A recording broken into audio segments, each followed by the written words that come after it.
40,000 years ago, someone's little toe got weaker, not from injury, not from disease, from something wrapped around their foot every single day. Researchers found this by looking at bone density, a human foot bone, slowly thinning under a microscope's view, specifically the smaller toe bones, the ones that grip and balance. In barefoot populations, those bones stay thick and strong. In shoe-wearing populations, starting around this time, they thin out. This is one of the earliest physical signs of footwear on Earth. A shoe outline slowly overlaying a human foot skeleton, long before the shoe itself survived in the archaeological record. The bones remembered what the leather did not. The textbook story is simple. Shoes protected feet from cold and stone. You already nodded at that answer. You were wrong too, because bare feet are astonishingly good at their job.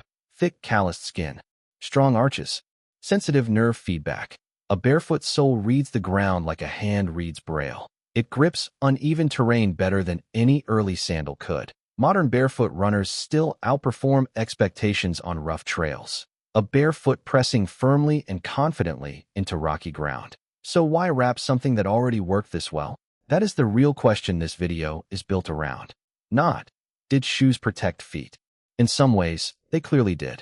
The question is, what did protecting the foot actually cost it? A collage of ancient sandals from different cultures, overlapping softly. Every early shoe was minimal. A sole, a strap, nothing more, not thick, not cushioned, barely more than bare skin with a layer. So this was never about maximum protection from day one. It was about a small, specific problem in a specific place. A single foot stepping onto a patch of frozen or thorny ground. Extreme cold. Extreme terrain. Extreme, not everyday, conditions. Ötzi the Iceman, 5,000 years old, wore complex layered shoes. Grass insulation, deerskin, bearskin, built for alpine cold specifically. Every early shoe, at its root, is a solved extreme terrain problem. A study published in 2005 traced foot bone changes across millennia. Researchers compared toe bones from different archaeological periods. Before regular footwear, toe bones were robust, thick, load-bearing. After footwear became common, those same bones grew thinner. The pattern showed up independently across separate regions. A timeline showing toe bone thickness slowly decreasing over eras. The foot was no longer doing the same amount of independent work. A sole absorbed impact the foot's own structure used to handle. Muscles and tendons that once stabilized the foot began to relax. Not because they had to, because they no longer needed to. A foot muscle diagram slowly dimming, growing fainter over time. This is the quiet cost hiding inside every convenience. Not weakness from disuse in the usual sense. Weakness from support. The shoe did the foot's job, so the foot stopped training for it. A modern parallel exists in nearly every supportive tool humans use. A cane supporting a leg, the leg's own muscles slowly softening beneath it. Support and dependency are, biologically, extremely close neighbors. The line between the two is almost invisible in real time. You only see it centuries later in a bone density chart. The foot did not get protected. It got outsourced. Now the stranger part. Shoes were status symbols before they were tools. Egyptian sandals, for 1,000 years ago, were often ceremonial, worn by the wealthy indoors, walking on already clean floors, not needed for protection. Worn anyway, as a visible marker. Pharaohs are depicted holding sandals rather than wearing them. A carried sandal, held ceremonially rather than worn on a foot. A servant carried the ruler's sandals as a symbol of status. The shoe itself became more valuable than the walking it enabled. Roman footwear encoded rank directly into its design and color. Senators wore specific shoes forbidden to ordinary citizens. A row of ornate ancient sandals, each slightly more elaborate than the last. You could read someone's entire social position from their feet. This is not incidental. This pattern repeats across cultures constantly. High heels began as riding footwear for elite Persian cavalry. They spread to European nobility as a mark of not walking far. A tall, ornate heel, clearly impractical for walking, displayed prominently. The less practical the shoe, the more status it often signaled, because it announced, I do not need to walk hard terrain. Function and status split apart almost as soon as shoes existed, and status, historically, often won that argument first. A fixed shoe shape does something else, quiet, easy to overlook. It gives the foot a mold to slowly conform to over years. A foot raised entirely barefoot spreads wide, toes splayed naturally. A foot raised in narrow shoes narrows to match that shape. Podiatric studies compare these two foot shapes directly today. Two foot outlines side by side, one wide and splayed, one narrow. The narrow shape is not the natural default. It is a mold's result. That single fact reshaped how entire populations physically walk. Bunions, a common modern foot deformity, are largely shoe-shaped. Populations that walk barefoot show dramatically lower bunion rates. A crowded shoe squeezing toes into an unnatural narrow point. That is not a flaw in the human foot. That is a flaw in the mold. A mold worn since childhood becomes indistinguishable from anatomy. A grown adult's foot may never remember its unshod shape again. Podiatrists have a name for this: acquired structural deformity. A childhood foot slowly narrowing frame by frame into adult shape. That kind of shaping may be permanent past a certain age. The shoe did not just cover the foot.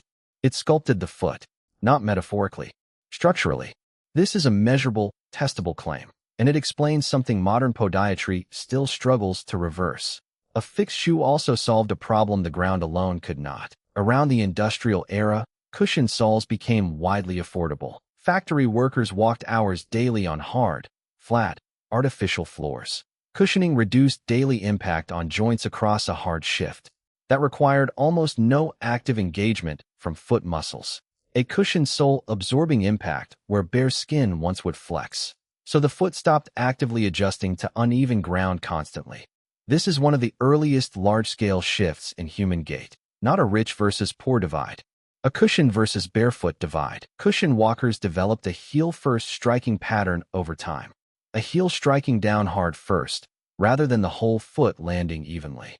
Barefoot walkers naturally land differently, more toward midfoot. The shoe did not just change comfort. It changed the walk itself. You could not feel this shift happening. It took generations, changed the surface, and the whole biomechanical pattern followed. An abandoned pair of shoes, worn soles facing upward on the ground. This is why modern running injuries follow such consistent patterns. Some researchers link cushioned heel striking directly to knee stress. Layer upon layer of impact, transferred upward, not absorbed locally. A walking pattern can outlive the shoe that first shaped it. There is a fourth, more recent twist in this entire story. Around the 2000s, a barefoot shoe movement suddenly emerged. Thin-soled shoes marketed as a return to natural foot function. Some studies link this directly to reduced impact injuries. A minimal sole meant to let the foot relearn its old job. A thin minimal shoe outline slowly appearing over a bare foot. But relearning proved harder than manufacturers initially claimed. Feet shaped by decades of cushioning could not adjust overnight. Injuries actually spiked among sudden barefoot shoe converts early on. The foot had genuinely forgotten muscles it once relied on. A weakened foot muscle slowly, gradually strengthening back over months. Reversal in shoes is possible in the individual. Slow but possible, not instant, but real. The foot can partially relearn its old strength. That distinction is the seed of an entire modern movement now. None of it required denying that shoes ever helped at all. A shoe on the left slowly fading beside a strengthening bare foot on the right. Every barefoot shoe today is a translation of that older tension. Protection did not invent the trade-off. Protection just made it visible. And once it became visible, something else became possible too. Choice. A trade-off you can now actually see and weigh yourself. Picture one specific morning 4,000 years ago in Egypt, a stone courtyard. Early sun, cool tile underfoot. A young servant kneels, holding a pair of woven reed sandals. The noble steps forward, feet already clean from the palace floor. The sandals slide on, more ceremony than actual necessity here. Close up, reed straps tightening gently around clean, unworn feet. Outside the gate, laborers walk barefoot across the same stones. Their soles are thick, calloused, hardened from years of contact. The noble's feet are pale, soft, protected since early childhood. Both walk the exact same path. Only one foot remembers it.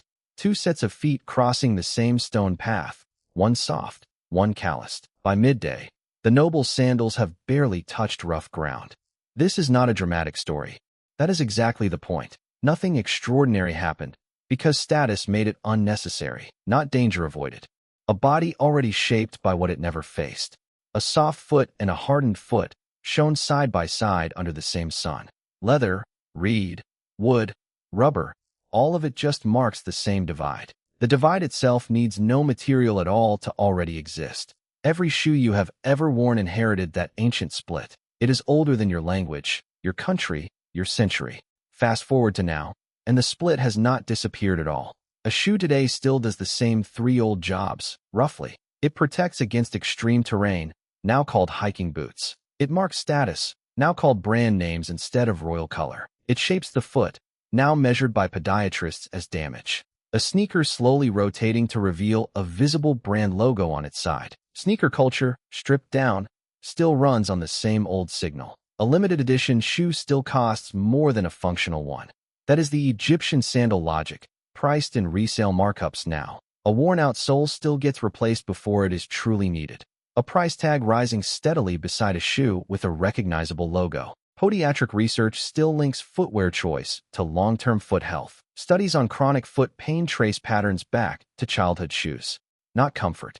Actual measurable structural change over decades. A study on children's footwear found narrow shoes reshape growth. A child's foot outline on the left slowly narrowing on the right. The mechanism ancient nobles solved with servants, you solve with brands. The system did not invent the divide.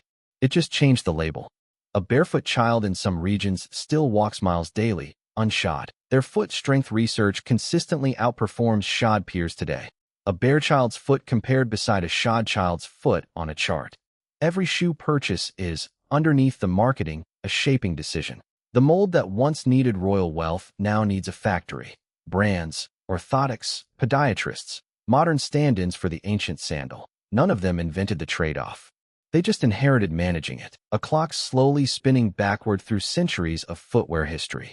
It was never really about protection from cold ground alone. It was always about the shape a body is willing to become. Every generation just rebuilds that shaping in whatever material sells. Yours happens to be built from foam, mesh, and a printed logo. So here is the question worth sitting with for a moment. When you put your shoes on this morning, what did you actually do?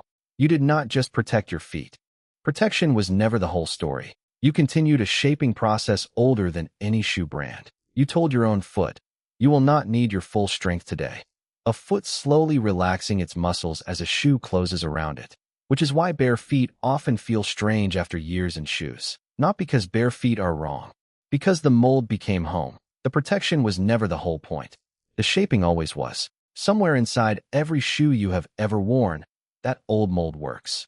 A foot's muscle structure highlighted, labeled, shaped, not just covered. The part of your body that decided, quietly, how much to still do. You inherited that shaping from feet that never walked unshod. They just found one mold, and generations later, it became you. Today, you will do what they did, in materials they never imagined. A modern foot stepping into a shoe, the shape settling in silently. That is not a modern choice. That is the oldest habit you have. It just took 40,000 years to look like a sneaker.